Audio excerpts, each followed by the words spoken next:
Record. Okay. Hello, everybody, and welcome. We are now ready to start. Okay. So, just trying to get myself organized here. Here we are. And I see a name, Ann Peterson, that we're not familiar with. So, Ann, can I ask you? Um, Let me just see attendee list. Um, okay, Ann Peterson. We're not familiar with you. Are you one of the students at Moria Federation?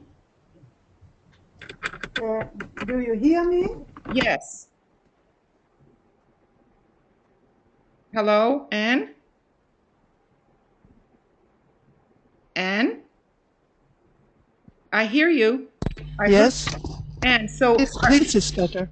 Yes, I met you, Eva, in Phoenix, and I am invited for Eric, and I have asked Michael if it's okay for oh, me I to. remember you. Blonde hair.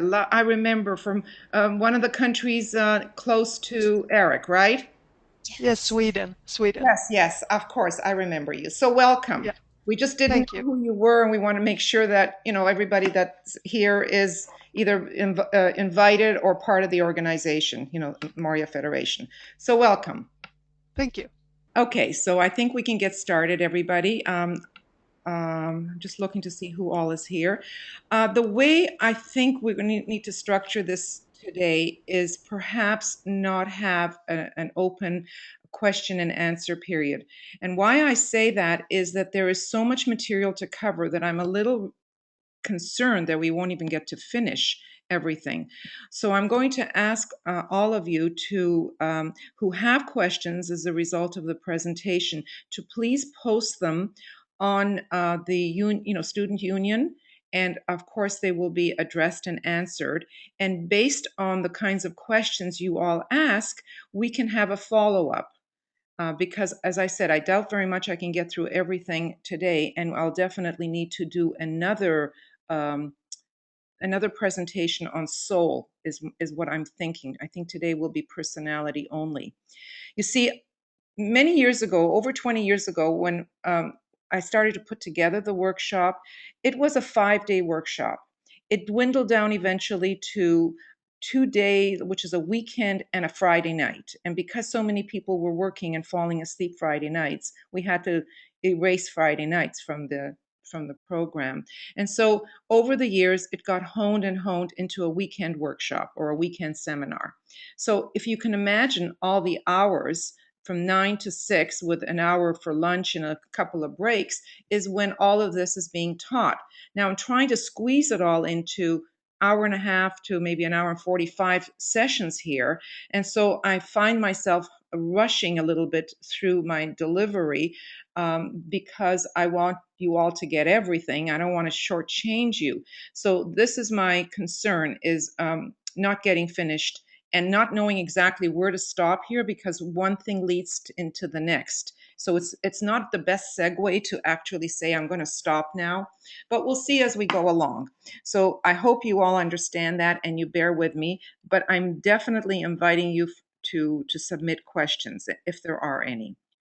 So what you see on your screen right now are the names. Oh, before I start, I want to thank all the people involved and the behind the scenes. Let me just name them to you. As you can see, I'm very well protected here and covered.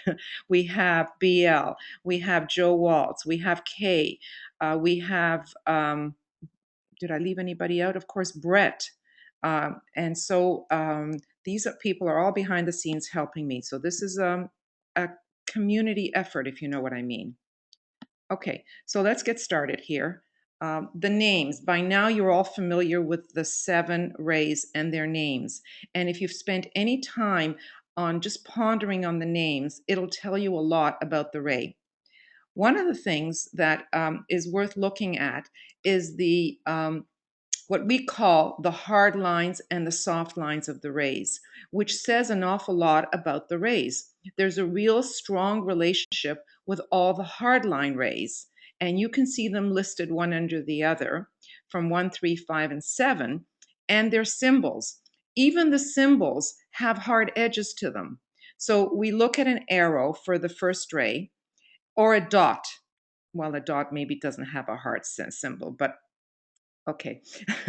We look at the triangle. So I've chosen a three-sided uh, image here, and a test tube. And for seven, it's crystals. So there's a hard line quality to rays. On the soft side, we have 2, 4, and 6. And what I've chosen to show you is that 2, of course, is a circle. Of course, we can have a heart. We can have a lot of different symbols. But just to illustrate here what is meant by soft lines. Then the bridge for fourth ray and a halo for sixth ray. All of these are symbols for each one of the rays that's up there. I'll leave that for the moment because I'll come back to that and we'll see a relationship between all of that.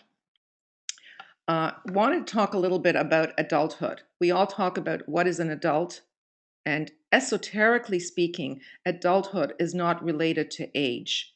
And here is a wonderful definition. The reference is out of the unfinished autobiography of Alice Bailey, somewhere in there.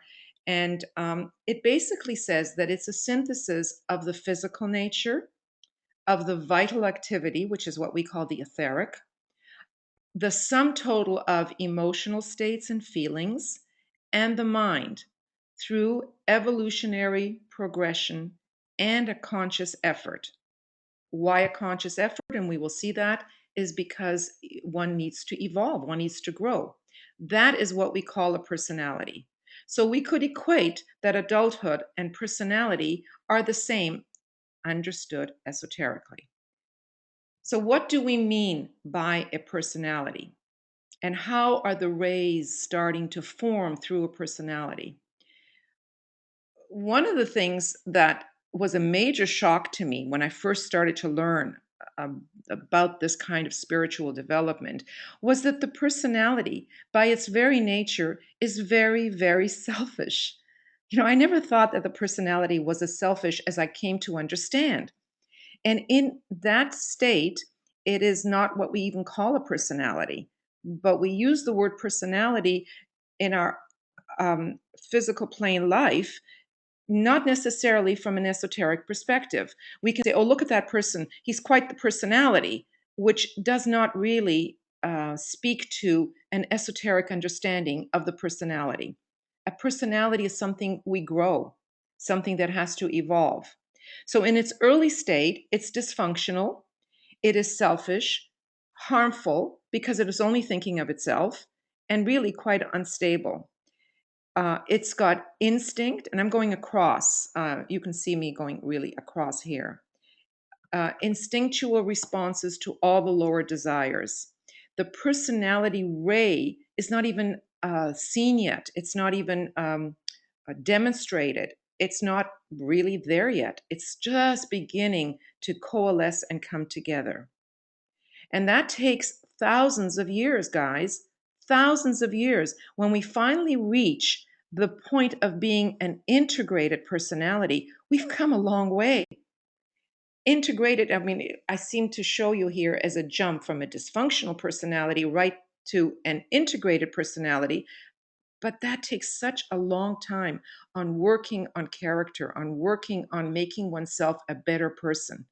So, integrated personality, what is that? It's when still the selfishness is there, but that personality starts to combine all the three vehicles so that they become effective in the world. They can then stand out in the world and be as somebody. Look at me, I'm a somebody. They can start to rise above the crowd. They may still be part of the masses, but a truly good integrated personality can rise above the masses.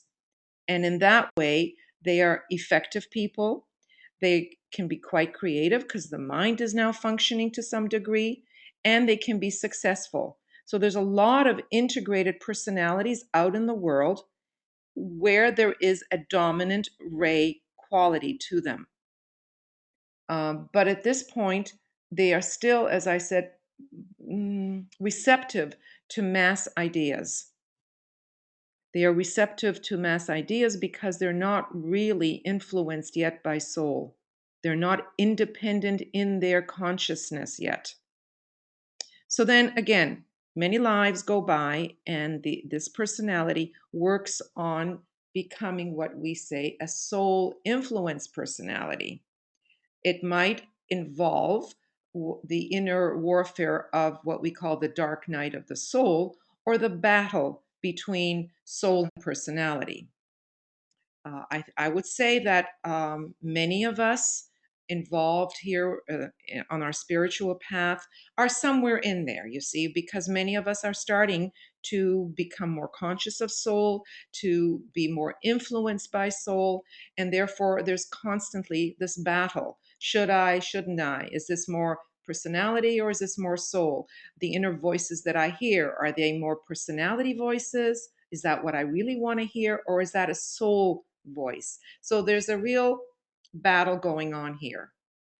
Self will and self love is still quite strong within that personality. Eventually, we move towards a soul infused personality. But I would say that all along we have a soul infusing personality. So the soul is starting to infuse into the matters of the personality. And that's why you have some people that seem a little more evolved than others, some people who radiate a little bit more light than others, some people who are more harmless than other. Because to be a soul infused personality, one has to have already achieved a third degree. So one would be an initiate.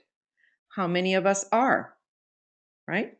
So we're somewhere, as you can see, between soul influence personality, and I prefer the term soul influencing or soul infusing personality. So, of course, after the third degree, it's the soul qualities are fully expressed through the personality because the soul fills the entire being, right? This is the third initiation. So, 3/4 of the matters of the individual are lighted, right? First initiation, it's 1/4 of the matters are lighted. The second initiation, it's about 50%, and that's why a person can still go either way. They can still go to the dark side versus the light side. And it isn't until the third degree, and of course there's percentages in between the 50% and the 75%, right? 60%, 65, and so on. There are percentages, and that's why I'm referring to some being more lighted than others. Okay, um, let's move on. And basically, I'm saying the same thing here. It's just a different approach. So in the early stages, the personality is identified with form. It's selfish, it's harmful, it's unstable. And what is the driving force? It's the desire nature. Later on, the identity of the personality, the ray starts to become dominant. And when I say one is identified with their personality, it's all the things that we think about as we say our name, for example. My name is Eva. Well, Eva has certain characteristics. That's my personality. It's the part that's in our face all the time. It's the part that's when I meet somebody and their characteristics come through, it's the personality usually that comes through, unless of course a lot of soul influence. So what is that personality's role? It's the coordination of the physical, emotional, and mental vehicles. It brings with it a duality, an inner warfare, and this is where someone's conscience starts to play a major role. And gradually, there's cooperation with the soul and an alignment of soul. This is where an aspirant, that's the word aspirant, is from the word aspire, starts to become more self-aware and wants the higher life, the more the stronger state of being, and being identified with who they truly are. And of course, later on, you have identification with soul. The soul ray is the dominant thing here.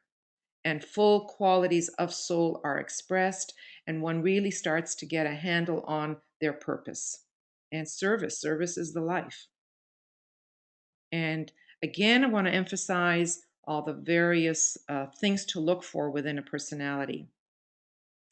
This is actually very much out of Michael's books, The Tapestry of the Gods. If any of you have read the book, you might recognize some of um, the expressions here. Primary means of, that applies to either the positive dynamics and the negative dynamics of a personality.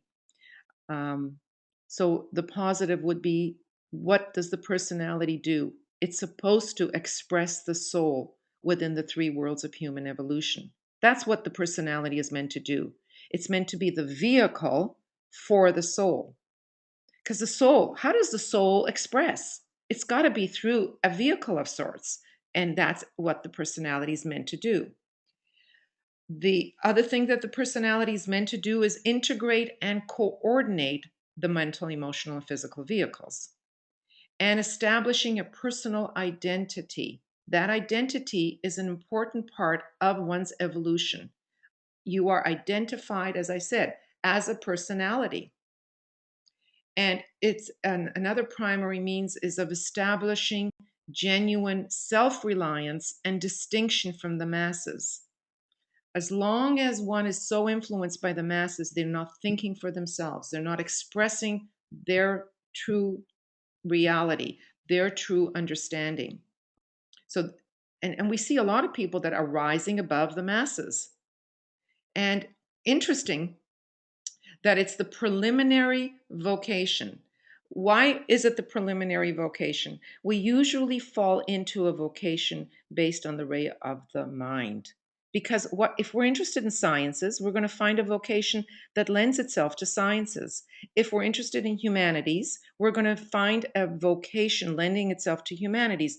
That has a lot to do with the ray on the mind. We tend to identify ourselves with the way we think.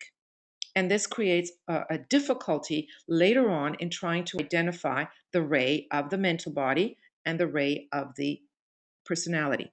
For some, this is very easy. It just, they understand it and know it. For others, they have to dig a little deeper. What are some of the negative dynamics of a personality? Well, it stands in the way of the soul. Why does it stand in the way of the soul? Because for thousands and thousands of years, it's held the position of being numero uno. I am, I am, I am the kingpin here. It's all about me. And the personality is not prepared to give its role up. How? By evading the response of the higher calling. See, the soul is not in our faces. The soul is not loud and hitting us with its influence. It tends to be subtle. And if we are not attuned to the subtle, we're just going to ignore that, even though we know better. On some level, we know better, but we evade that calling. We ignore the calling because it doesn't fit what the personality really wants. Because of that, it limits expansion and it doesn't allow itself to grow. It doesn't allow for soul influence to enter in and for the person to develop. And as we said, the personality is still about me and therefore self centered and self referencing. Catch yourself. How often do you refer to yourself as I and me and I this and I that? It's almost like there's no humility there because the personality is on center stage. It's like the Leo stage in our astrology. It's a very important stage to be to reach the Leo stage, but the Leo stage is all about me. It's the personality that's rising above the masses, the crowd in Cancer. See? And therefore, the I is very important, the me is very important. But if that's that strong, it doesn't allow for the vibration of the soul to come through. Okay. What is the soul all about? And we know what the personality is all about. What is the soul? Well, we say it's one's true vocation. Why is that? And how do we see that? How do we know that it's one's true vocation? Well, sometimes in life it's obvious. Sometimes in life, people go through what we call a midlife crisis, where nothing that they've done is satisfying, and they look for something that will satisfy them. Some kind of work, some kind of, they leave what they've done for so long and they move to something else. Then we know it might be the calling of the soul. I know that for years and years, I was a real estate broker. I taught yoga. I did all kinds of things until I found my spiritual awakening, and then there was no going back to any of those other things. All I wanted to do was to teach and to work on um, imparting knowledge to help other people grow and to bring light to others. And then I knew that that was the true calling of my soul. It's the source of selflessness. That's what the soul is. Remember, the personality was selfish. The soul is selfless and altruistic. And then, of course, there's a combination of both, the soul influencing or infusing into the personality. This is one's true conscience.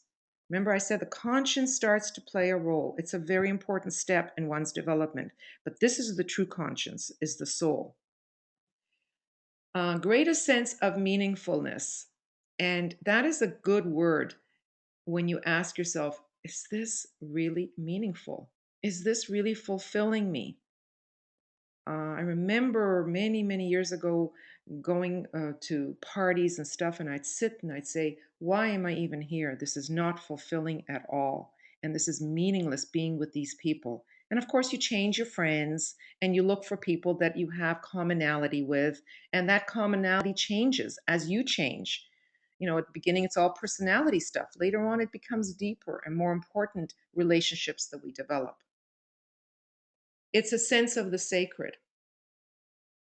And the sacred is not necessarily a church or a synagogue or a mosque. The sense of the sacred could be out in nature, where you are so moved. It can be sitting and looking out at the water on a lake or the ocean.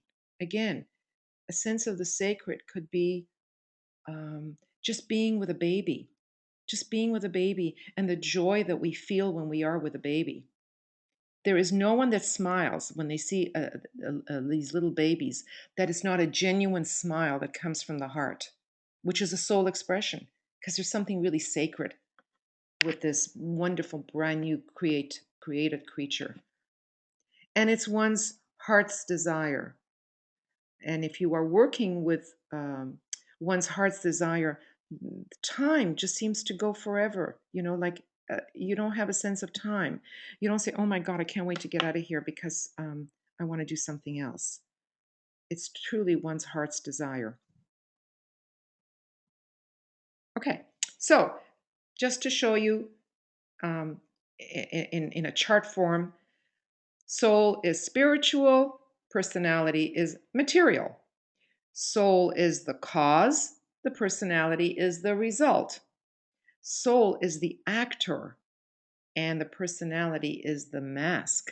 It's the persona, it's the mask that we wear that hides the true actor. The soul is the design, while the personality is the expression. Now, what you express says a lot about you, doesn't it? You express through the personality. Now, it's great if you can express qualities of soul through the personality, but it is always the personality that expresses. The soul is inclusive while the personality is exclusive. The soul is altruistic and selfless while the personality is selfish. The soul is group conscious while the personality is self conscious. Okay? Again, any questions? then please submit. So you by now know the qualities of the rays. That has been offered when we did the ray seminar together on one of the webinars. You've got it in your notes, so you know a lot about each ray. Now, what I've done here in these bubbles is put down qualities to look for within the ray. You see here a plus sign, so these would be positive qualities. And you see here a minus sign. These would be some of what we call the negative or the weaker qualities. These are the strengths, these are the weaknesses. So, knowing what first ray is all about, ray of will and power, first rays are purpose driven. They are independent. You'll be able to look at all. I'll make these slides available. You'll be able to print them out and study them if you wish. It's assertive.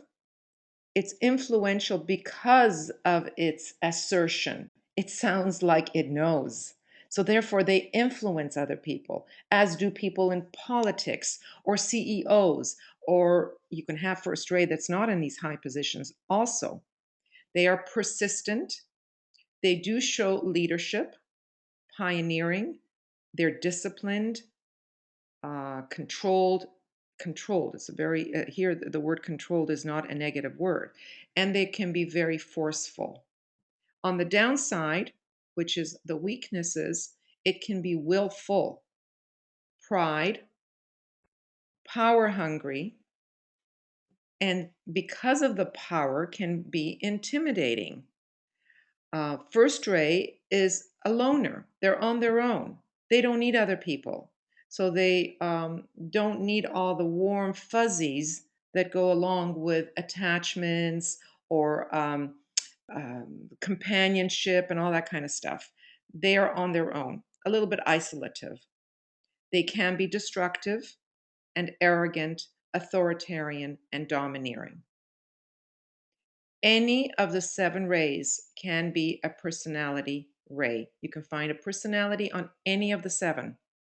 Somewhere in the books it says that it's the 1, 2, and 3, but later on, I think towards the end of this, the cycle of our existence being our globe, maybe most of the rays move on to the three primary rays.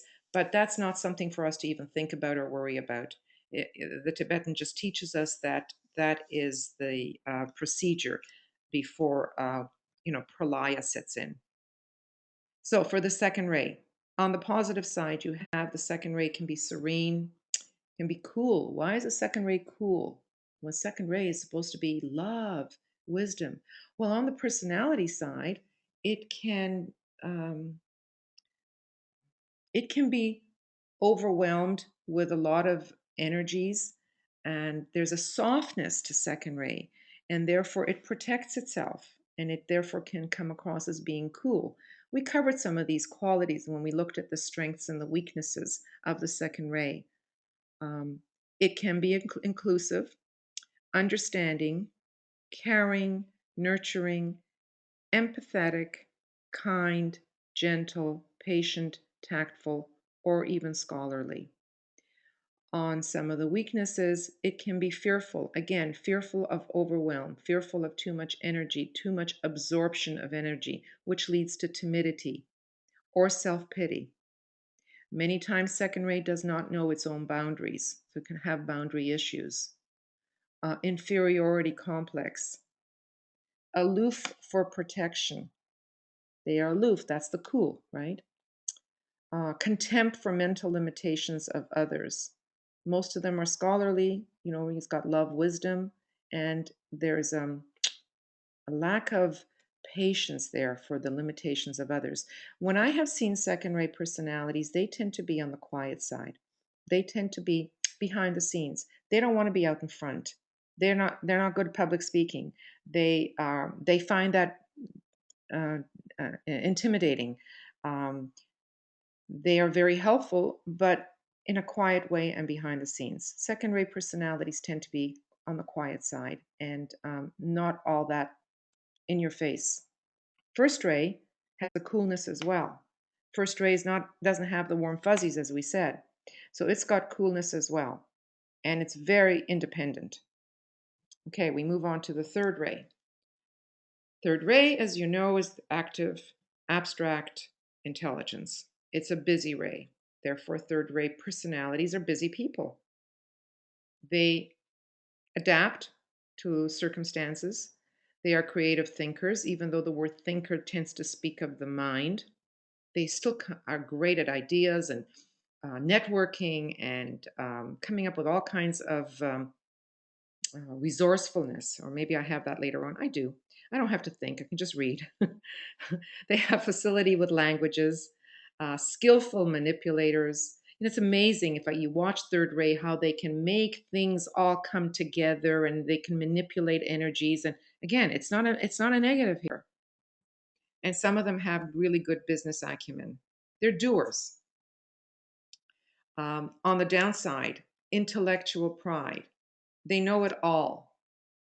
Um, give you an example. My grandson, he's only 14 right now. We're going to be 14 next month. And in his earlier years, and I do think he has third ray very strong within him.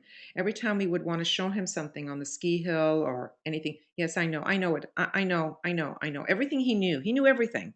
Of course, he didn't, but that's the words that came out of his mouth. I know. So that's a, it's good to listen to the way people express. Remember, personality expresses yourself. Excessively busy, excessive changeability. Sometimes third ray cannot be is not very stable because they're changing all the time. Impractical, can be devious. They overextend themselves and they can be schemers. Fourth ray, on the plus side, artistic, refined, colorful, unconventional. They do things out of the box. They identify with both sides, and because of that, it can lead to difficulty being in the center. Um, they understand the human condition.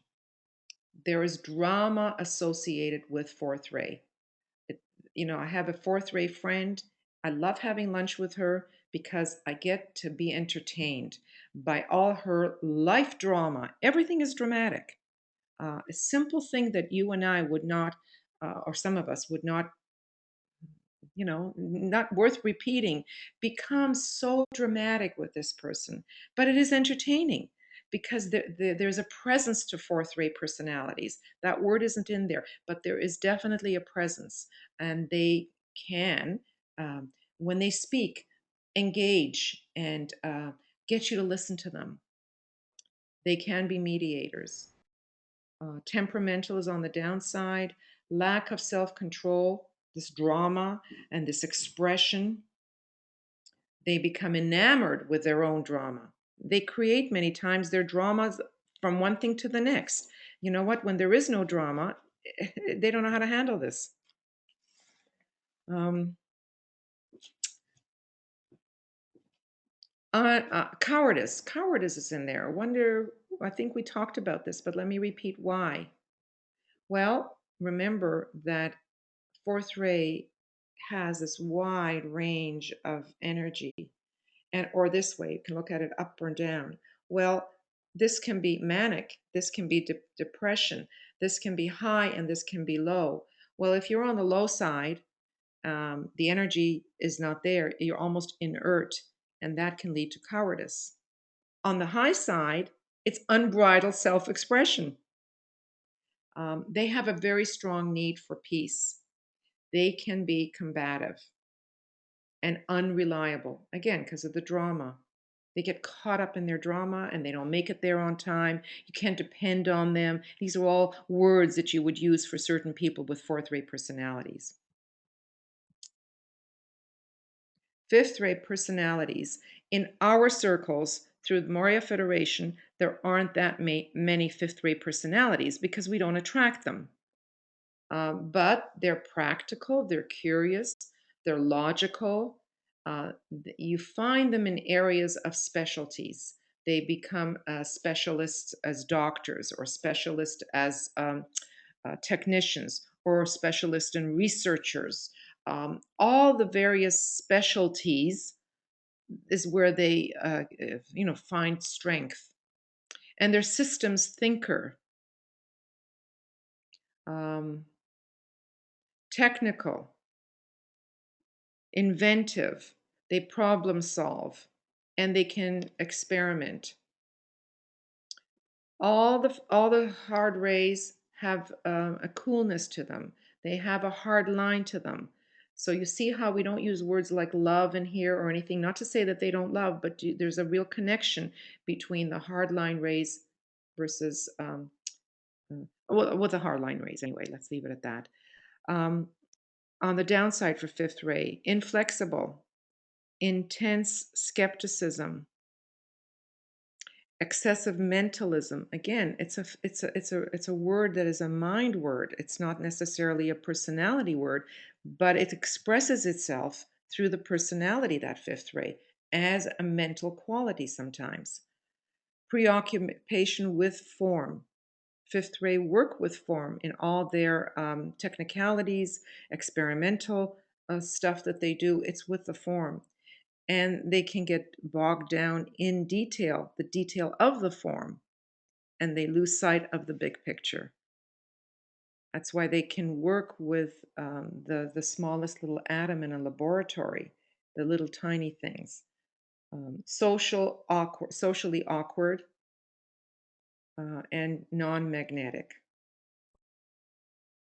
Sixth ray, we would find a lot of sixth ray individuals in our circles as well because of the idealism and the faith that they have in the higher ideal.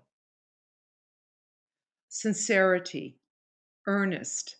They are optimistic and buoyant. Doesn't that sound a little bit like Sagittarius? Optimistic and buoyant, which does distribute the sixth ray.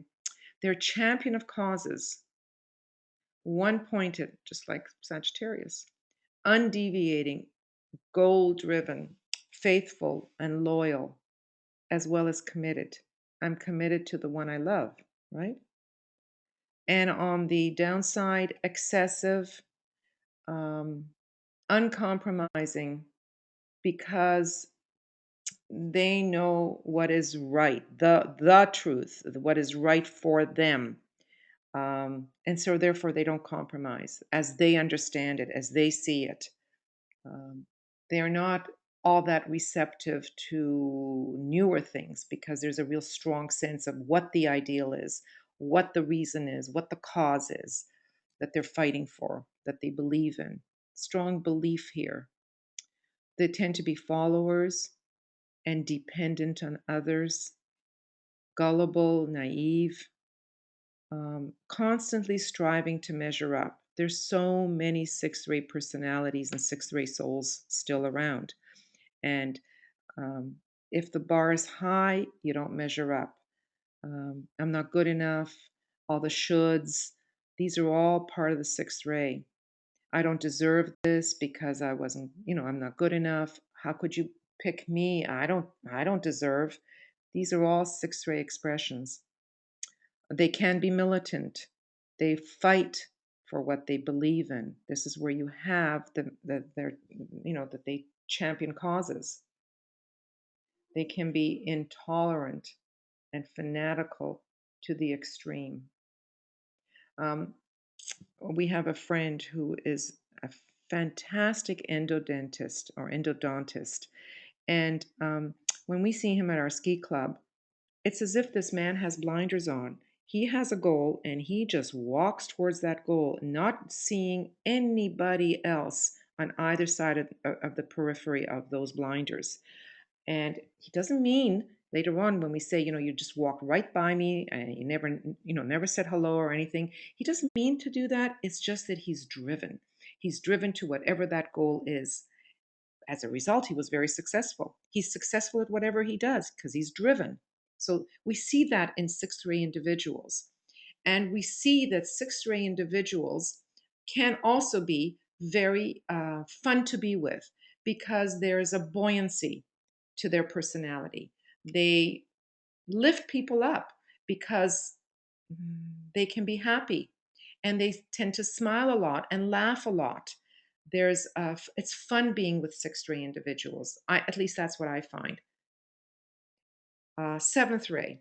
This is the ray that right now everybody seems to think they are. Maybe it's because the seventh ray is starting to move into our um, atmosphere, to move into our system.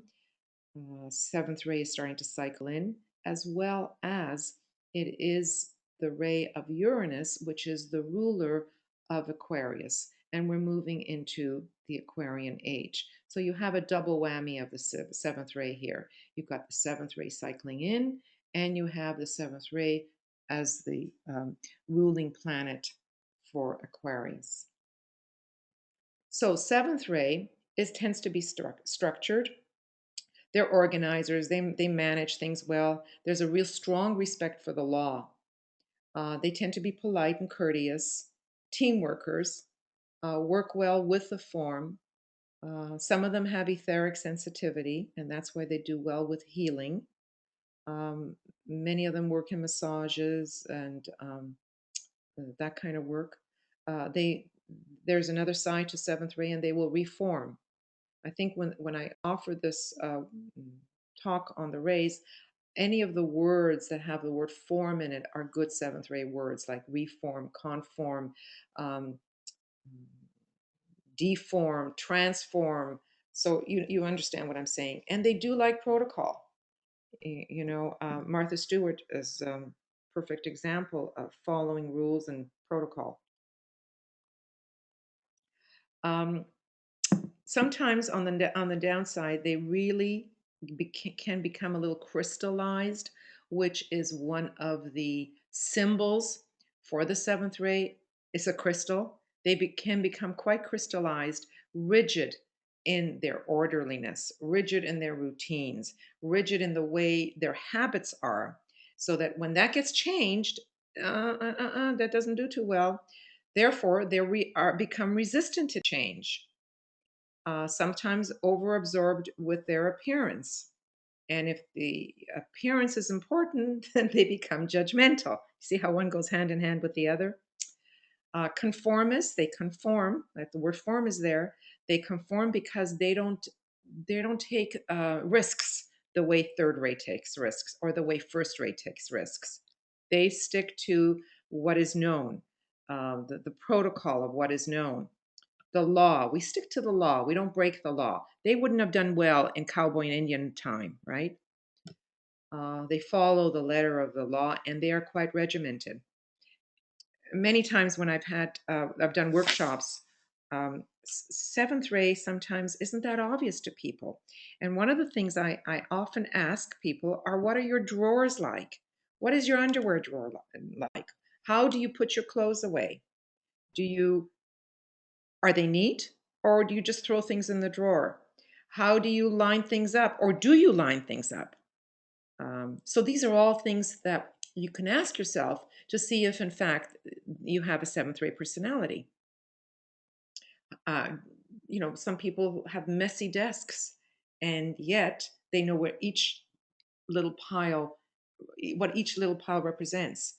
Does that mean that there's no seventh ray?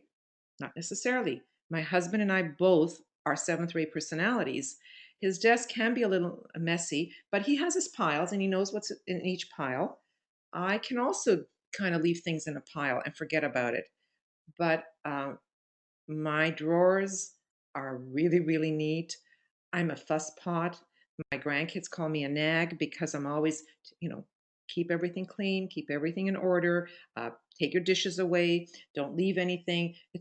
You left these are your socks, this is your sweater. It's like constantly aware of my environment and that I need my environment in order for me to feel content and happy.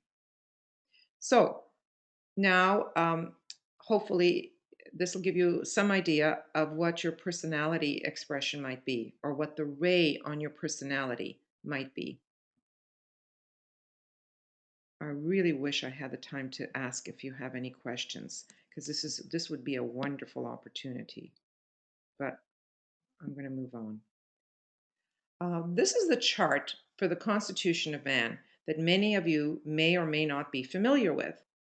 And it's important to understand this chart because you're constantly going to be referred to it through all the work at Moria Federation. So we start with, if you can see my cursor right at the bottom here, it's number 7. The very top is number 1, and they're numbered 1 to 7 in Roman numerals. These are also known as the planes. This is the 7th plane, this is the 6th plane, this is the 5th, and so on. So the physical plane consists of subplanes, just like all the other planes consist of subplanes, and there are 7 subplanes. Our physical form is in here. The dense physical is probably where our form is, our physical body is.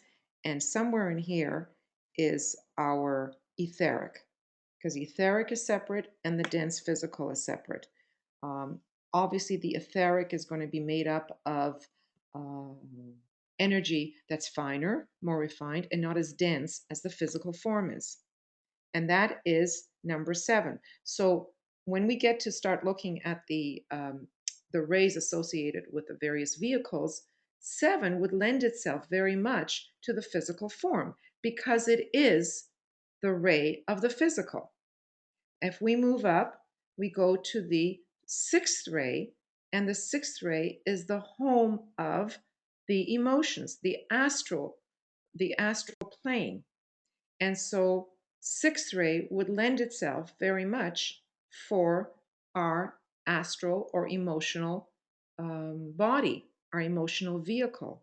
Yes, there is another one to consider, but you can see why 6th ray would be the emotional. And if you remember that the 6th ray is the ray of passion, it's the ray of devotion, which has the word love in it. It's the ray that tends to get hot because of the passions. You can see how the energy of our emotions would tend to respond well with 6th ray. Anger gets hot. Love, we love somebody else, very 6th ray. Kama, this is the kama manas. Well, it says astral kama plane, but I'll leave that for the time being. Don't want to confuse you. Let's move up to the mental, which is the number 5. And that's why the concrete mind tends to lend itself very well to the 5th ray. Now, this this plane is a very important plane because we tend to say 3 minds unite. There is the abstract mind, which is up here. There is the son of mind, which is the soul, which is a little triangle over here. And then there is the mental unit, which is the concrete mind. Actually, all of these could fall into the concrete mind. The mental unit also is, I don't want to say it's identical to, but it corresponds to our personality. So here you have a very, very important area. One of the things that I stress often to the students when I respond on the Moria Federation is how important our Raja Yoga meditations are, because it is through the mind, through our mind, that we will get to soul, because soul lives. Its home is on the plane of mind. That's what it means. This is the plane of mind. This is the mental plane. And soul lives on the 1, 2, 3, the third subplanes, counting from the top down. And that's why the third ray, a ray of active intelligence, see, is corresponding here. It's also on 1, 2, 3, 4, 5 on the 5th subplane, counting from the bottom up. So therefore, the 5th ray is the ray of concrete knowledge. Again, corresponding so well to our mental vehicle. The mental unit finds itself on the fourth subplane of the mental plane. 1, 2, 3, 4. Now, 4 here plus 7 here plus 7 here equal 18. These 18 subplanes are the planes of our lunar vehicles. These are the planes of our personality. Personality, you've got the concrete mind, you've got the emotions, and you've got the physical etheric here. So these are the 18 subplanes that constantly you will read about and are referred to. Of course, here we have the spiritual triad, which, if you don't know that yet, is the equivalent to the personality of the monad. But we're leaving that for another time. But know that the lowest point of the spiritual triad, which is the abstract mind, or the permanent atom of the spiritual triad, finds itself on the first subplane of the mental plane. Okay, so I always tell people, from personality, from personality to soul, which is right here, it's only one plane away.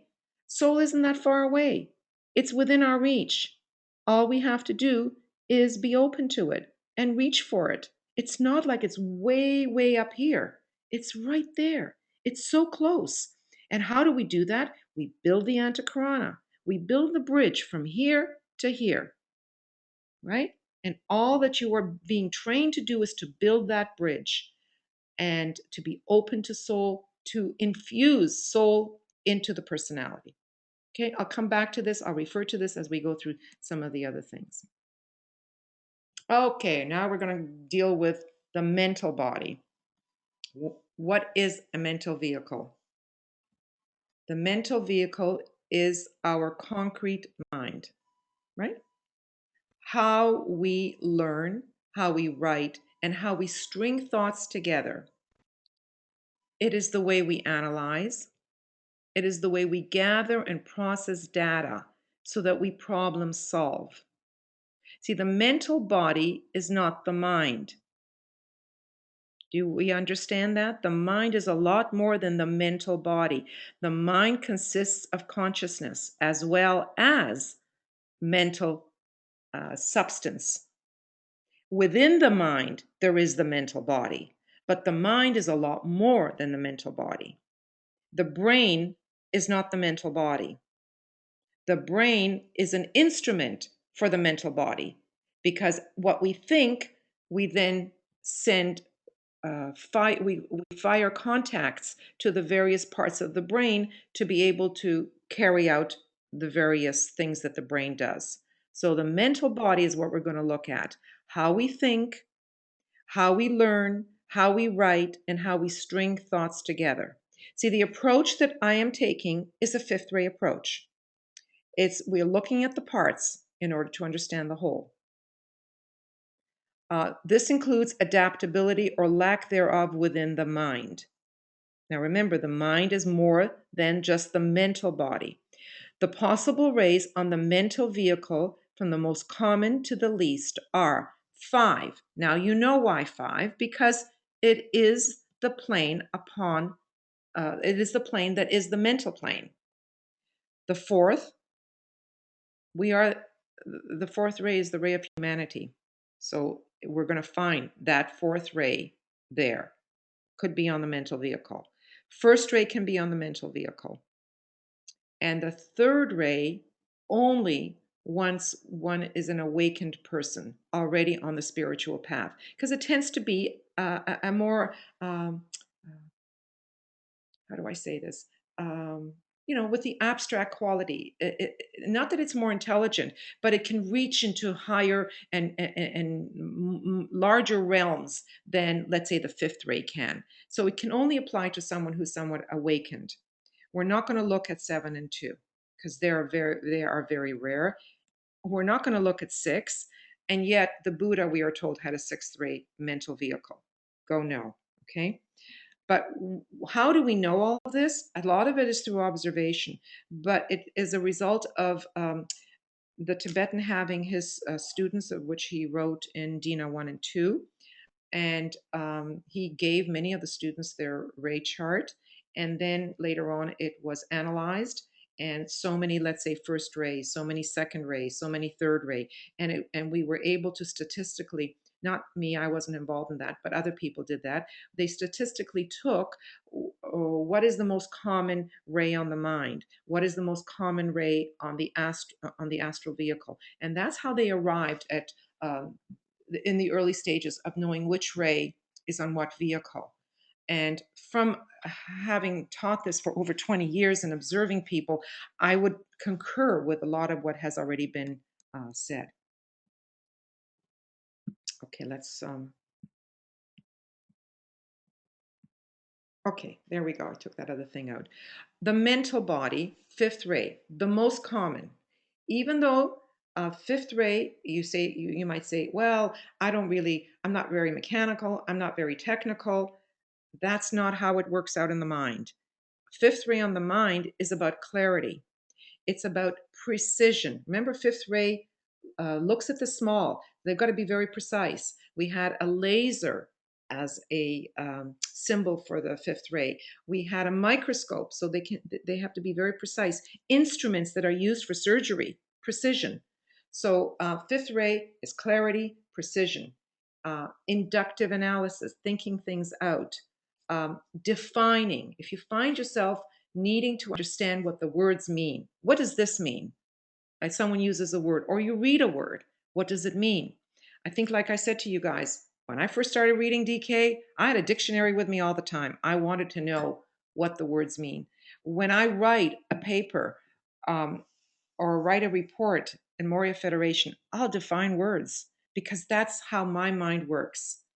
It's an inquiring mind. It asks a lot of questions.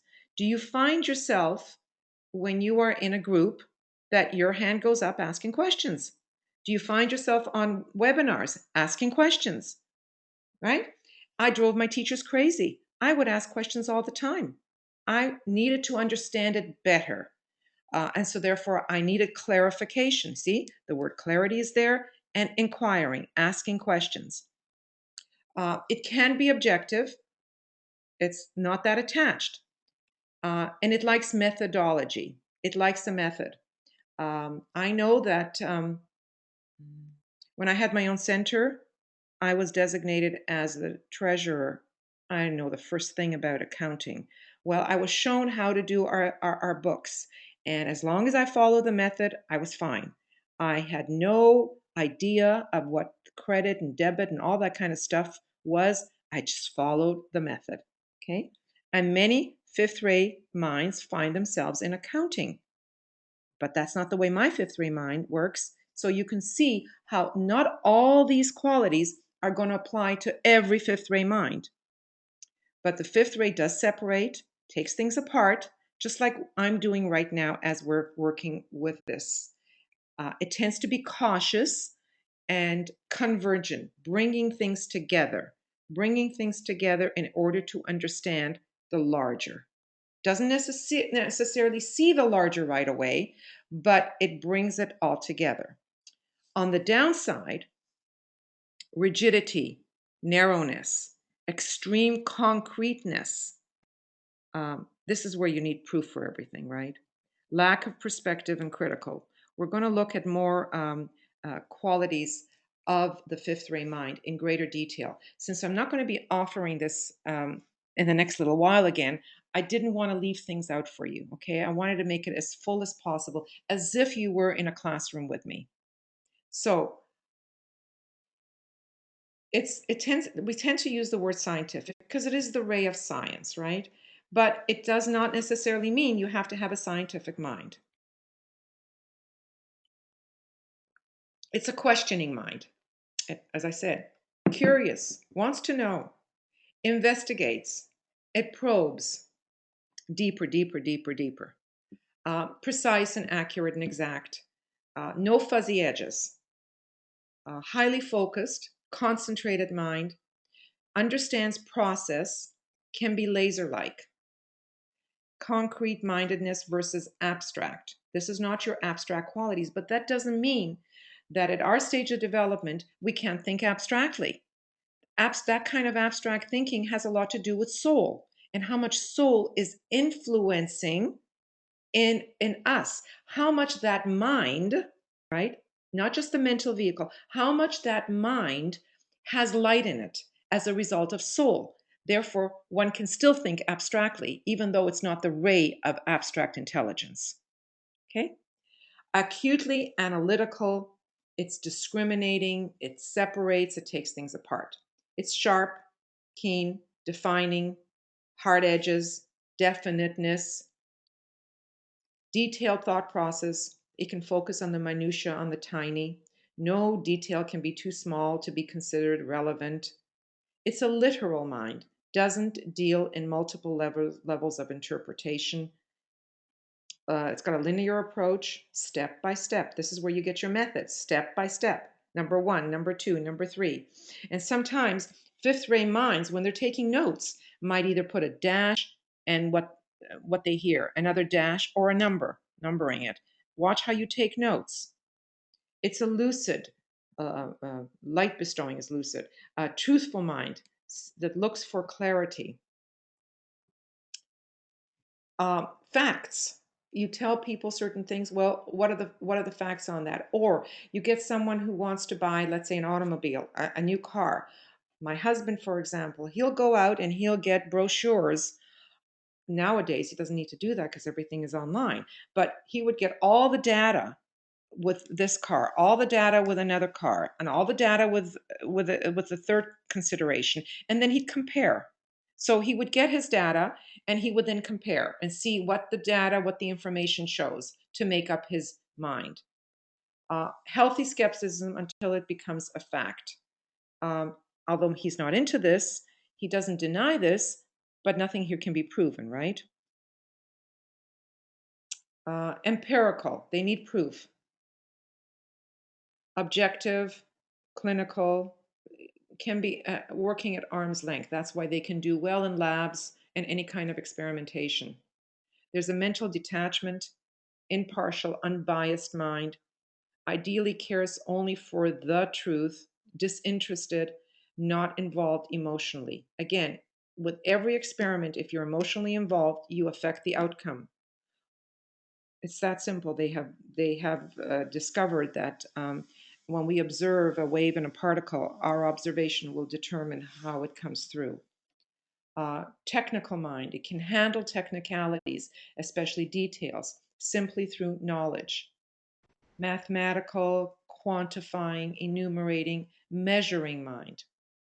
Rational, it can be patient. It can think before speaking. Not always, but it can. And all the hard line rays on the mind are critical minds. It doesn't color thoughts, it tends to stay neutral.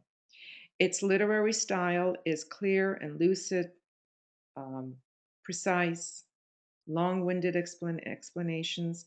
As a matter of fact, I'll give you another little detail. My husband, when he um, has to give someone directions, my son, who has a first ray mind, rolls his eyes. Dad, get to the point already. He'll give you every little detail, every stop sign, every thing to look for along the road, this store, that store. So many details, and it's so long-winded that anybody with first ray gets so impatient. It's not imaginative and not intuitive mind. So that's what we have here for fifth ray. Do you relate with any of this? Do you think you might have a fifth ray mind? Do you think this way? That's what you need to ask yourself.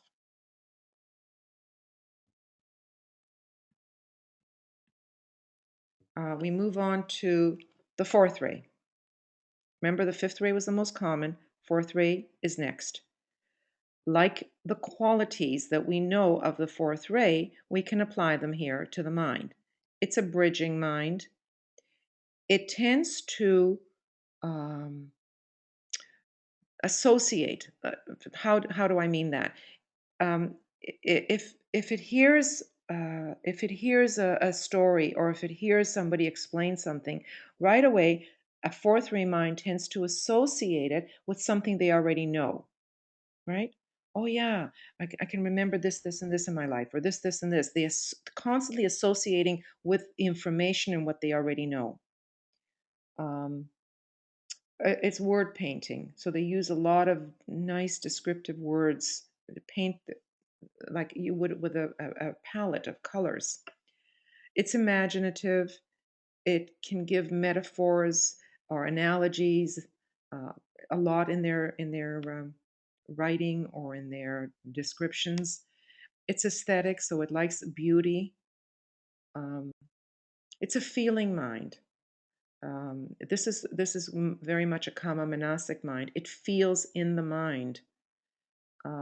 It may use words like perspective. Have you considered this perspective or this point of view? Have you thought about this?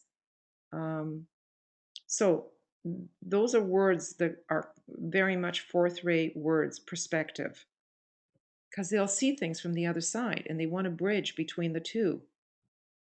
Okay, on the downside, vacillating, indecisive, can't make up its mind. It weighs, it balances. It's a compromising mind. It certainly does not have to be precise and accurate. It'll compromise precision and accuracy for either beauty or for making the story interesting. There's a strong exaggeration. Listen to Four Three Minds tell a story. It's exaggerated many times, but it is interesting. They capture your attention, don't they? So some of this has now been said. It's a harmonizing mind. They have a pretty good synthetic grasp of the whole. They can see the part in the whole, but they get the whole thing. Why? Because they have such a wide perspective.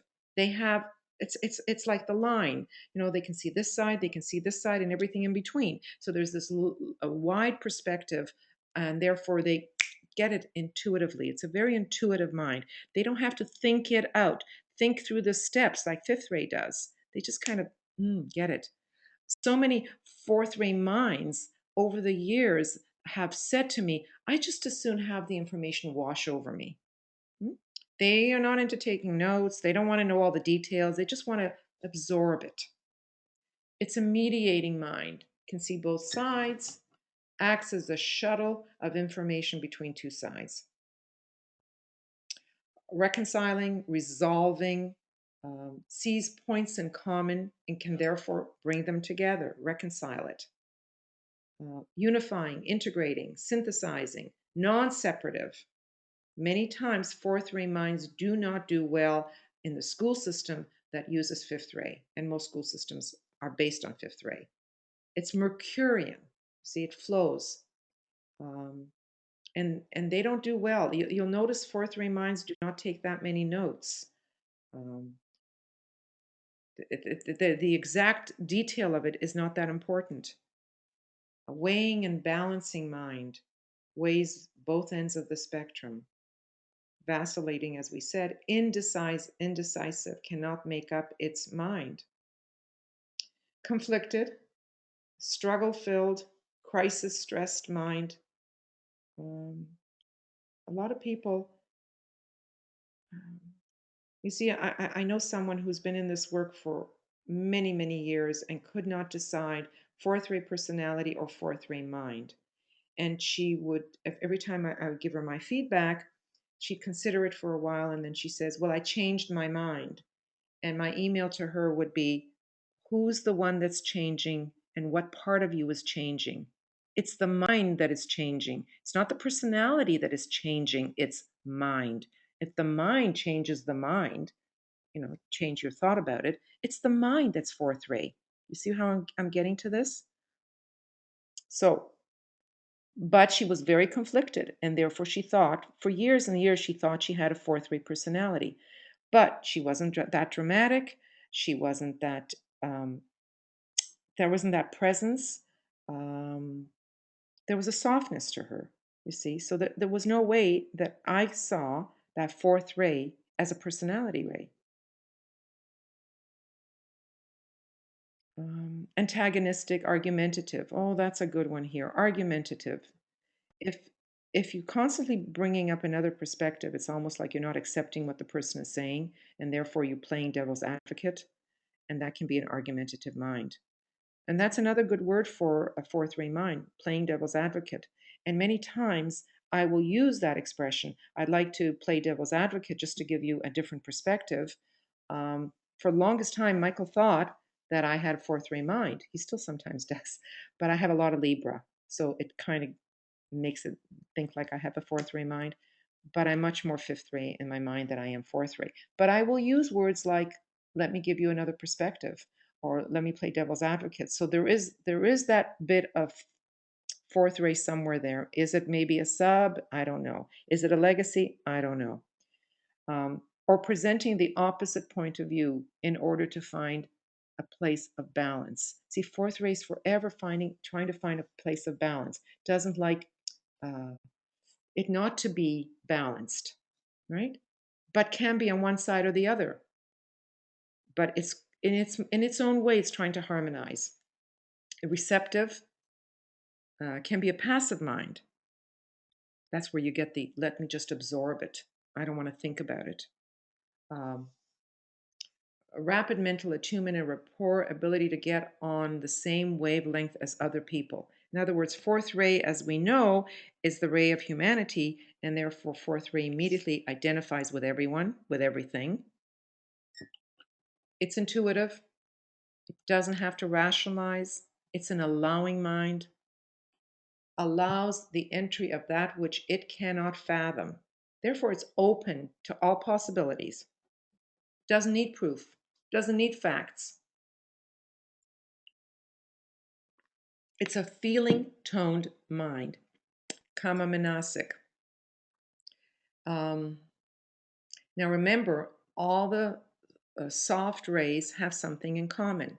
The sixth ray was the ray of the astral plane, and therefore there is a commonality between 6 and 4 and 2. Um, each 2 is about love. Well, you're going to find love on 4 and on 6. 6 is about emotions. It's about um, emotions. Let's leave it at that. And therefore, 4 is about emotions in the mind. And 2, if you had 2 in the mind, there would be emotions in the mind as well, because they all relate to each other. It's good at imagining things. It paints nice pictures in the mind. Some of you are very familiar with Francis Donald's work. Do we see the fourth ray in him? We think it's more in the mind than it is in his personality. He's got great imagination, paints beautiful pictures. Um, Storytelling mind. Tell story, but in order to make the story really, really good, you dramatize and you exaggerate. It creates a sense of contrast. It's a beauty. It likes beauty, and it's a sensitive mind, artistic, and can be musical. Poetry, literature, all of that is can be on the fourth ray mind. Uses analogies and metaphors. Non-linear, a paradoxical mind. Remember, this is the ray of opposites. Both sides can be true. Doesn't need to fix anything. Loves to create paradoxes in order to entertain. Its literary style, of course, is dramatic. It exaggerates, it's colorful, it's picturesque, and can be very entertaining. So now think about it. Use the mind to determine if this is the ray on your mind. Do you relate with a lot of this? Let that be a way in which you can identify the ray of your mind. Okay, we're going to move on. First ray. No, that's not what I want. First ray. It's rapid, it's decisive, it's detached, it essentializes. It's firm, sharp, brevity, looks for shortcuts, large mindedness. Remember, it can see the big picture. It's like the eagle flying high, soaring, but yet it can see everything that's doing down below, and it can hone in on its prey. So it can see the large picture, and it can leap to conclusions. Some of the negatives, it can think in isolation. It doesn't need other people. It's not necessarily looking for other people's input. And it can lacks explanation. I'll give you a good example in a minute. Assuming mind, it'll assume things. That's where it leaps to conclusions. It'll assume a lot of things. Here's an example. My son has a first-ray mind. His emails are so cryptic, and they're 2 or 3 words. I have to read between those words to understand what it is he's telling me or asking of me. It's so short, such shortcuts, unbelievable shortcuts. Uh, Many years ago, my husband was trying to get him to help out in work and in accounting. He took so many shortcuts that mistakes were made. Right? You have to go through the process and the details, and that's not the way his mind works. Yet, if there is a movie or we go to a show and people are trying to figure things out, he's got he's got the show figured out. He already knows what the ending is going to be. There is that large mindedness of his that really, really speaks volumes. He just gets things so quickly, so quickly. When he was in school, he was bored and he did not do well in high school. It wasn't until he went to university that, of course, he found it challenging. But first-rate minds get bored so easily because they don't have the patience for all the detail, and they want the conclusion. They want to get to the point, and that's the word he always uses. What's the point here? Get to the point already, Dad, please. I don't want to eat all these details. So those are things that I see a lot of with first ray. Not flowery language. Explanations aren't enough. There's lacking steps if someone needs a good explanation of things. It's decisive. It's almost like uncertainty does not plague this ray type. They're certain. It's a mind for principles, not details. They think broadly about the wholes. It's concentrated and one pointed, ability to focus on one thought, and it pursues its purpose. You see, like the lion who sits on its mound, the male lion, and goes out for the kill, right? And then goes back and sleeps on its mound. Well, that's the kind of mind this is. It's not an overly active mind. It's a mind that when it has to think, it thinks, but the rest of the time it doesn't think. I mean, it's not all the chitta and all this stuff going on in the mind. It can, uh, you say to someone, I'll say to him, have you thought about this? He says, no. Normally I would have thought about it already. Uh, doesn't need to think about things until this time to think about it. Can cut to the bone, so to speak, cut to the chase, get to the point. It's a synthesizing mind. It grasps the big picture, the bird's eye view. It's firm in its thought and in its opinion. It doesn't change mind often, but will if presented with new data. This mind is not invested, right? It's not attached to being right. See, fifth ray wants to be right much more than first ray. Critical mind. Destructive energy of first ray can be very critical. Remember, all hardline rays are critical minds. Fourth, we didn't say critical for fourth, did we? Because it's not on the hard ray. Independence of mind. Likes to think for itself, arrive at its own conclusion. Basically, that's it. So there's a little bit more here. It will leap to conclusions because of fearlessness, bold mental process. Again, it's detached in its thinking. So again, it's not invested in the outcome of its thinking. Outspokenness, direct and fearless. It can intimidate other people in its directness, its firmness, its coolness. Unbellished thought and speech given to clear, straight thinking without extras. Therefore, lacks details or descriptives. Brief in thought and speech, looks for shortcuts. It's a realistic mind, and no nonsense quality about Ray 1. It's got organized thought process, prioritizing because it can see the big picture.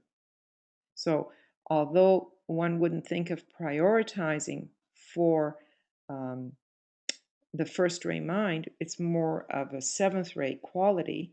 It can, because if it's got the whole picture, it knows what is important. Therefore, this is priority and that is priority because it sees the entire thing.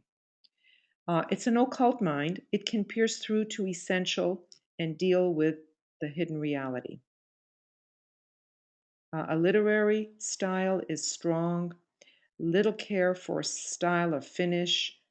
It can be dramatic when it needs to be, emphatic, and again, shortcut, economy of words. So, first ray style of writing is not detailed, right? Gets to the point, gets to the essence.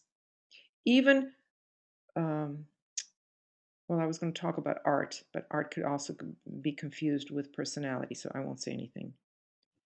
Hardline rays are all inclined to impersonal thinking.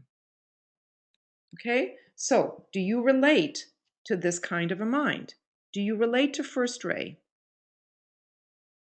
Is this the way your mind works? Oops. Okay, as I said, third ray minds are only in our circles and in, Michael has a third ray mind. And you can see how fertile that mind is. And we wouldn't find this with the masses. It's prolific. It's a lot of thought, a lot of words. Um, it's very active. It's divergent versus convergent. Convergent was bringing thoughts together. Divergent is going out into space, right? Think of space all in all directions. It's very good at analyzing and reasoning. If any of you have read Michael's works, whether it's been Tapestry or other things, he reasons things out exceptionally well. He happens to have a brilliant third ray mind. Not all third ray minds are that brilliant, but there is a fluidity to his mind, a versatility for any third ray mind. It can theorize and philosophize. It's on its downside, on the negative. It can be a very busy, busy mind. Overly complex, it gets caught up in its own web. It gets entangled. It can go off on a tangent. And it's a circuitous mind. It can go in different circuits. It can talk about this, next thing you know, it's talking about something else, but you haven't followed that because it's moved on to something else. Absent-mindedness, like the absent-minded professor. Vagueness, it lacks clarity, like the fifth ray. Fifth ray is clear, wants to make sure you understand. See, fifth ray's word is understand, very much like second ray word, understand. Fifth ray wants to make sure you understand, and therefore will make sure they'll define a word. Did you get that? Let me say it in a different way. They'll explain it again. Third ray, none of that. They've reasoned it out, and that's it. Vagueness and wordiness. List of qualities for the third ray. Reasoning mind. Rays 3 and 5 move in logical sequence. It's a highly analytical mind. See, even though fifth ray was analytical, this is highly analytical, yet has the power to blend as well. Incessantly active, like the chitta, busy, busy, busy, busy.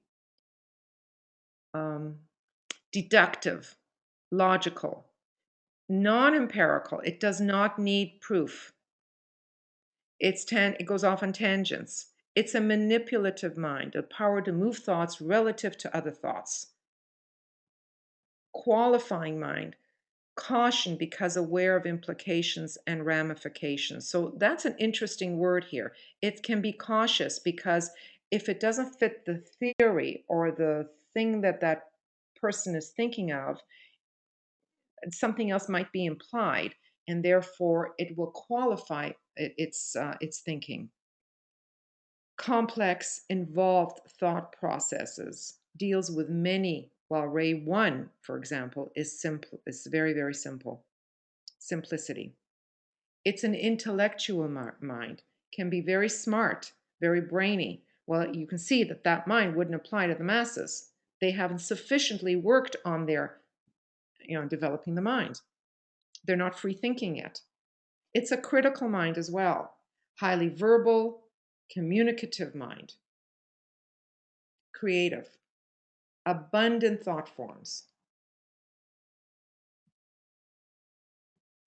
And it can weave. That's where the manipulation part comes in. Ability to blend and fuse diverse thoughts. Abstract, generalizing. Absent mind can become lost in abstract thoughts, out of touch. Now, not all third-ray minds have all these qualities. These are the list of possibilities.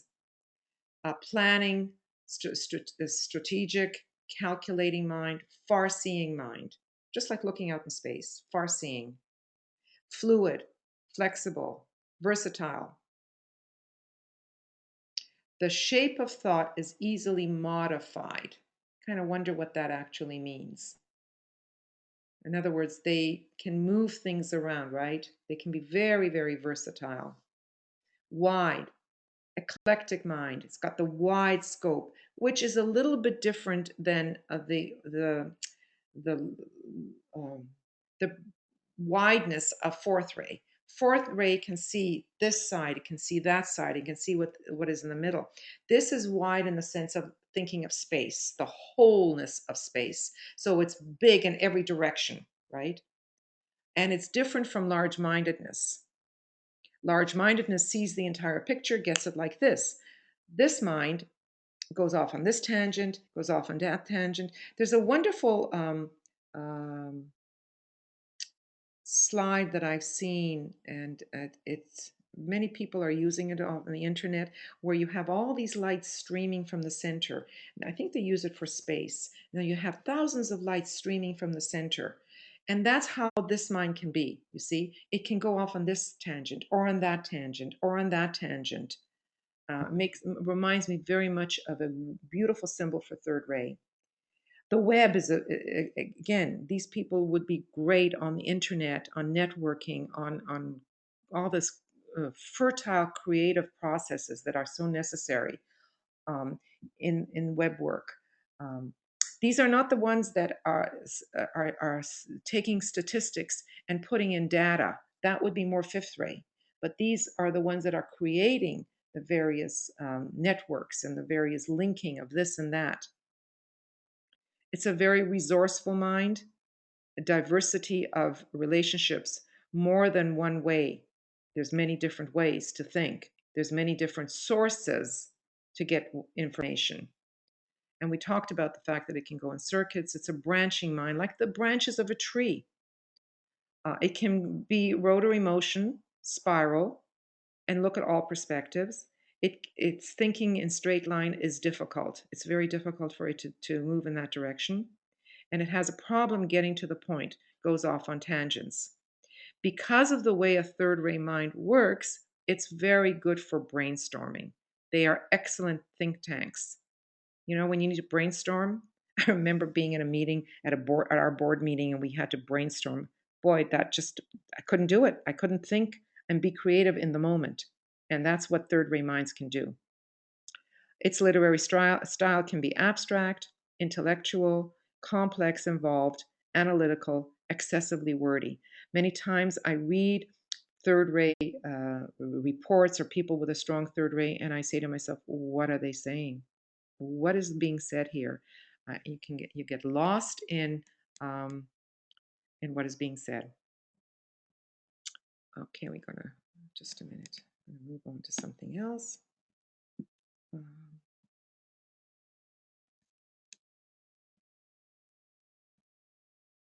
Okay, I'm not going to move on to that. So I'm looking at the time, and it's 5:30.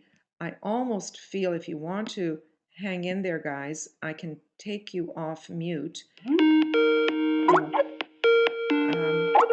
gotta skip this. Sorry about that. I can take you off mute and see if there are any questions, because it is 5:30 where there's no point going on to the astral plane and the physical form. I will leave that to offer that again at another time, and I will do the soul then as well. So that'll make for another full um, webinar. I'll try to offer it sooner rather than later. It's kind of hard with everything that's being offered on these webinars to find a free time on the weekend. Michael offers all kinds of things. BL offers Labors of Hercules. Michael offers for us studies on the rays and initiations, and then we have our own faculty meetings. So all these the weekends are so taken up. So I have to really, really look ahead to find something.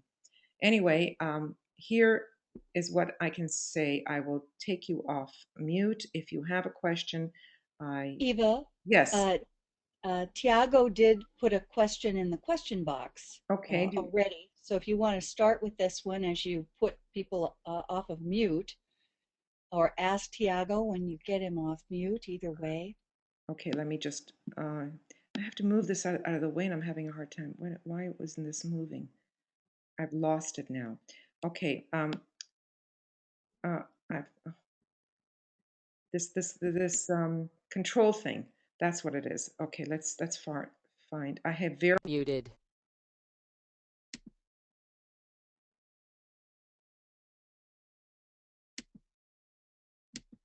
Unmuted. um where do I see him? Tiago. Okay, Tiago, go for it. No, not yet. Unmute Tiago. There we go. Tiago. Hi, Eva. I wondering about fourth ray mind and the third ray mind because both of them works with a lot of information and sometimes uh, uh, what I learned is the third ray mind we have they try to centralize the knowledge and learn. And the fourth, we might like to have the reason to be right and so forth. I'm trying to understand the difference between them.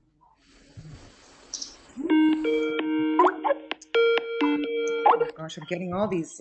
Why everybody's trying to reach me now, I don't know. But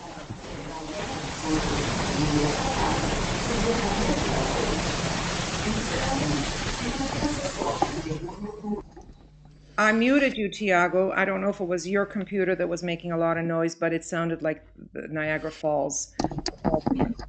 So, if I'm understanding you correctly, you wanted to have an idea of the fourth ray and the fifth ray. Is that right, Tiago? Is that right? Third, Third, fourth, and third.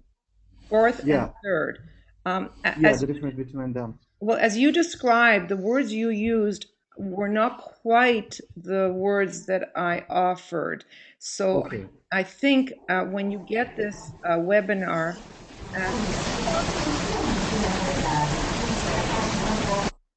Okay, I've muted you again. When you get this as a copy, I think it would be good to go over it again. But there's a real difference between third and fourth. Fourth, as I said, is a bridging mind. It wants to feel. It's not about data. It's not about detail. It's not about information. It's very picturesque and uses a lot of descriptive words when it writes. Fifth, was it third you wanted? No, third ray. It's not about centralizing necessarily for third ray. It's about everything that it can reach, and it can reach a lot through its tangents. It can go in one direction and then it can go in another direction. It's not about centralizing at all. That's not a third ray quality. Third ray is about manyness, about a lot. I hope that helps. And I would encourage all of you, if you're still trying to get to which ray is where for you, to look at this again. Um, in a way, maybe it's a good thing that we didn't go into the astral and to the physical, because it would have given you too much stuff, too much to work through in one sitting. But right now, what has been offered is the personality ray and the mental ray. And if you can get a handle on that, that would be a really, really good step for our next visit together. I hope, Tiago, that kind of helps you a little bit. I'm going to go to someone else. I'm going to go to Vera. Okay, Vera. Yeah, yeah. Hello, Eva. Yes, Yeah, hi. just to say that during the presentation, I finally managed to specify my mind train, which I'm happy about. But where I'm going is the technical thing. When you show on the screen any page of information you work from, it stays on my screen just a few seconds. Then it actually gets into the magnifying mode, and I see just the first line, enormous words, and then for the rest of the time, it's just either the tabs or nothing. So it's highly annoying. Why is it that the page actually stays just a few seconds? I Eva, this yes. is Joe. Vera and the others on the line, it's a technical thing in terms of the way your internet is working and your Yeah. bandwidth and all of that. So when you have that situation, you just have to put up with it. And then when you have the opportunity to go through, when you get the link and see it on YouTube or Makara, Okay. you should have a better opportunity to view the slides. I'm going to make dinner now. Good. Thanks. Okay, so I hope that helps. I recorded it, so it'll come through. Okay. Uh, Is there Paul any? put a question into the question box. If you Okay, want to call on him. Paul. Yes. Hi, Paul. Hi. My question was when you're trying to identify the mental ray, if the when blending with the ray of the physical brain, it can that create a problem when you try to identify the mental ray? At this point, I would say don't think about that yet because, yes, the ray of the physical body is the ray of the brain. All that is true. And there will be an influence that others will be able to see in you, and then you'll be able to see. But right now, don't go there. Right now, use all this information to try to arrive at the ray on your mental vehicle. Okay? Because there's Okay. certainly lots of information here. You should be able to separate the ideas from one to the other. You know, they're really, really quite different. Each ray that we've talked about on the mind is different. And which one do you think is you? And ask people, if you're not sure, ask your family, ask your friends. Do I ask a lot of questions? Am I argumentative? Ask these things if you still don't know, for feedback, because the best way to know our rays is through feedback, right? We might think it is something, but others will perceive us totally differently. So that's another good thing to do. Okay? Okay, thank you. Okay. All right. I see Karen. I see your hand is up. Hi, Karen. Hi, Eva. Can you hear me? Yeah. Awesome. It's funny that when you talk about fourth ray on the mind versus personality, I felt like you were talking about me when you said someone over all those years was going back and forth and indecisive and not figuring out. But I really do understand the difference between fourth ray on the mind versus personality now. And Okay. it's so interesting. But I wasn't referring to you actually. I know. But That's okay. isn't that interesting how it's the mind that goes back and forth? It's not the personality that goes back and forth. Yeah, exactly. Yeah. And some of those other interesting ways that it shows up on the mind versus in the personality. Yeah. So, and then I wanted to ask about if a lot of humanity has, fifth, fourth, and first, as you said, on the Yeah. mind. Yeah. Is that right? Yeah. So does that mean there's a lot less of the fourth ray energy on the personality? Not necessarily. If fifth is the most common, you could have someone with a fifth ray mind and a fourth ray personality. See? Okay, yeah. And then if You have first ray on the mind, you can have fourth ray personality as well. So fourth Right. ray being the ray of humanity, although, let me backtrack here a bit. Although the Tibetan says that for the masses, the majority of people have third ray personalities. They do. Okay. Yes. Third ray personality. Third Okay. ray. Because you see, third ray is it was the ray that was, what's the word I'm looking for? That was built up or became strong in the previous solar system. So third ray was a carryover into this ray. It is the ray of matter. It's the ray of the earth itself. The earth itself is third ray. So it stands to reason that there would be such resonance with that third ray. And people see third ray is so instinctual in the way in which we evolve. It's the very first set of petals that open up on the causal body. It's the intelligence that opens up. So And it's also just, oh, sorry, Eva, is it also just that it's on the second ray personality or second plane being the personality plane, right? the plane of the personality is on the fourth Oh, it subplane, is? on the fourth subplane of the mental plane. It's called the mental Oh, unit. It's called the mental unit. right. Okay. Although it is the mental unit, we tend to think of it as the personality. Oh, I see, I see, I see. Okay. Yeah. So again, it's on the fourth subplane. Humanity is ruled by the fourth ray. Okay. Yeah. And it's the fourth kingdom.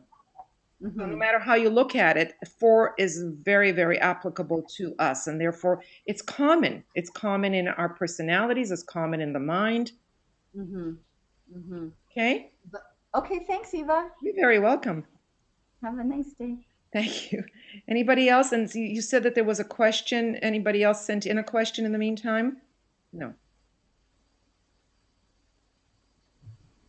Okay. So that being the case, if any of you have any questions you would like to submit online, that would be very, very good. We'll deal with them. And then I will see what day I can find to offer the rest of this presentation. And in the meantime, when you do receive this, think it out and see what you can arrive at if you're still not 100% sure of, well, no one is 100% sure. Am I 100% sure? None of us is. We're all working on this. This is all working hypothesis. So until you start feeling a little more confident, you know, ask yourself, does that apply to me? Okay? So thank you all. We can sign off now. Thank you. Thank you. Thank you. Thank you. Thank you. Thank you. Thank you. You're welcome. Bye, everyone. Bye-bye. Bye-bye. Bye.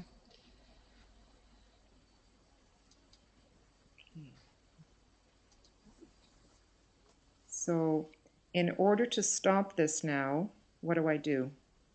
From one time to the next, I don't remember. You go back up to the, have your screen sharing window open, Screen sharing. and first you end the recording by pushing the record button